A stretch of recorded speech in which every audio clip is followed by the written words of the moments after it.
নমস্কাৰ ছাৰ বাইদেউসকল, ৰাজ্যিক কৰ্মচাৰীসকলৰ গ্ৰেড পে বৃদ্ধি আৰু পুৰণি পেঞ্চন পুনৰ প্ৰৱৰ্তন সন্দৰ্ভত শেহতীয়াকৈ এটা অত্যন্ত গুৰুত্বপূৰ্ণ খবৰ আমাৰ হাতত আহি পৰিছে। হয় ছাৰ বাইদেউসকল, বলক এটা ভিডিঅ' ক্লিপৰ জৰিয়তে আজিৰ এই গুৰুত্বপূৰ্ণ খবৰটো আমি জানি লওঁ। তাৰ আগতে আপোনালোকক এটা অনুগ্ৰহ কৰি লগৰ বন্ধুবৰ্গক ভিডিঅ'টো শ্বেয়াৰ কৰি আজিৰ এই গুৰুত্বপূৰ্ণ খবৰটো জনাই দিব আৰু নতুনকৈ অহা ছাৰ বাইদেউসকল অনুগ্ৰহ কৰি আমাৰ এই চেনেলটো ছাবস্ক্ৰাইব কৰি ল'ব। নমস্কাৰ। সদৌ অসম জিলা প্ৰশাসন কৰ্মচাৰী সন্থাৰ আজি আমিনগাঁৱত এখন গুৰুত্বপূৰ্ণ কাৰ্যনিৰ্বাহক সভা হৈ যায় আৰু এই সভাই সন্থাৰ যিটো মূল দাবী, জন্মলগ্নৰ মূল দাবী গ্ৰেড পে বৃদ্ধি সন্দৰ্ভত পুনৰ চৰকাৰক সিদ্ধান্ত সলনি কৰাৰ বাবে আজিৰ সভাই চৰকাৰৰ ওচৰত তীব্ৰ দাবী জনাইছে। বিশেষকৈ যোৱা জুন মাহত চৰকাৰে সন্থাৰ এই মুখ্য দাবীটো নিশ্চিত কৰি এখন চিঠি দিছিলে আৰু আজিৰ সভাত মূলত এই কথাখিনিয়ে আলোচনা হৈছে যে যিহেতু উপায়ুক্তৰ জিলায়ুক্তৰ কাৰ্যালয়ৰ কৰ্মচাৰীয়ে দিনে নিশাই কাম কৰিব লাগে, চৰকাৰৰ প্ৰত্যক্ষ সকলো কামতে এই কৰ্মচাৰীসকল নিয়োজিত আৰু চৰকাৰৰ পৰা যিটো প্ৰাপ্য মৰ্যাদা আৰু সুকীয়া গ্ৰেড পে সংক্ৰান্তত সন্থাই জন্মলগ্নৰ পৰাই বিচাৰি আহিছে আৰু আজিৰ সভাই পুনৰবাৰ চৰকাৰক দাবী জনাইছে যে যেতিয়ালৈকে সন্থাই সুকীয়া গ্ৰেড পে নাপায়, সুকীয়া পে ষ্ট্ৰাকচাৰ নাপায়, তেতিয়ালৈকে আজিৰ সভাই সিদ্ধান্ত লৈছে যে সন্থা ক্লান্ত নহয়, তীব্ৰ গতিত আন্দোলন কৰিব আৰু চৰকাৰক পুনৰ এই দাবীটো বিবেচনাৰ বাবে আজি সন্থাই দাবী জনাইছে। মতে এই দাবী জনোৱা হৈছে যে আমি ভৱিষ্যতৰ যি প্ৰজন্ম, এই প্ৰজন্মক লৈ চৰকাৰে সিদ্ধান্ত লওক, NPS বাতিল কৰক আৰু OPS পুনৰ প্ৰৱৰ্তন কৰক।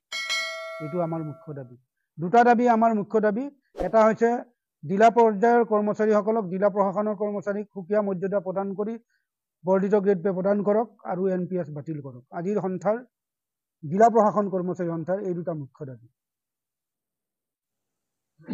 হয়, আজি আমাৰ কামৰূপ জিলাৰ আমিনগাঁৱত সদৌ অসম জিলা প্ৰশাসন কৰ্মচাৰী সন্থাৰ এখন গুৰুত্বপূৰ্ণ কাৰ্যনিৰ্বাহক সভা অনুষ্ঠিত হৈ যায়। এই সভাত মূলত সন্থাৰ বহুদিনীয়া দাবী, জন্মলগ্নৰ পৰা যি দাবী আছিলে গ্ৰেড পে, সেই গ্ৰেড পে বৃদ্ধিৰ ক্ষেত্ৰত আলোচনা কৰা হয়। ইতিমধ্যে চৰকাৰে আমাক যোৱা 27 জুনত এখন চিঠি মৰ্মে জনাই দিছে যে জিলা প্ৰশাসন কৰ্মচাৰীসকলৰ গ্ৰেড পে আচলতে চৰকাৰে বৃদ্ধি কৰিব নোৱাৰে, এয়া নেক্সট পে কমিশ্যনলৈ তেওঁলোকে ঠেলিছে। কিন্তু এই কথাত সদৌ অসম জিলা প্ৰশাসন কৰ্মচাৰী সন্থাৰ আজিৰ সভাত গভীৰ ক্ষোভ প্ৰকাশ কৰে আৰু সভাই কয় যে আচলতে গ্ৰেড পে আমাৰ প্ৰাপ্য, যি সময়ত ৬,২০০ টকা আমাৰ গ্ৰেড পে, আচলতে আমাৰ গ্ৰেড পে বহু আন কৰ্মচাৰীতকৈ কম। এই গ্ৰেড পে বৃদ্ধি কৰাটো আচলতে চৰকাৰৰে দায়িত্ব আছিল। এই ক্ষেত্ৰত আন্দোলন কৰিবলগীয়াটো আচলতে দুৰ্ভাগ্যজনক। গতিকে সন্থাই আজি সিদ্ধান্ত লয় যে পে কমিশ্যনৰ আগতে যাতে চৰকাৰে এই গ্ৰেড পে বৃদ্ধি কৰে, তাৰ বাবে চৰকাৰক আমি চিঠি পত্ৰ প্ৰেৰণ কৰা হওক আৰু এমাহৰ সময় চৰকাৰক দিয়া হৈছে। আশা কৰা হৈছে এমাহৰ ভিতৰত এই আমাৰ দাবী নিষ্পত্তি কৰিব আৰু গ্ৰেড পেৰ ক্ষেত্ৰত এই সিদ্ধান্ত লোৱা হয়। ইয়াৰ উপৰি উপজিলা সন্দৰ্ভত আমাৰ আজিৰ সভাত আলোচনা কৰা হয়। যি উপজিলা নিৰ্মাণ হ'ব, তাতে আমাৰ এনেই বহু জিলা আছে য'ত আমাৰ ষ্টাফ অতি কম আছে, কিন্তু উপজিলাৰ ক্ষেত্ৰত যাতে নিৰ্দিষ্ট ষ্টাফ থাকে আৰু যাতে সুচাৰুৰূপে কাম পৰিচালনাৰ কাৰণে চৰকাৰে সেই ষ্টাফৰ যোগান ধৰে, সেই সন্দৰ্ভে আলোচনা কৰা হয়।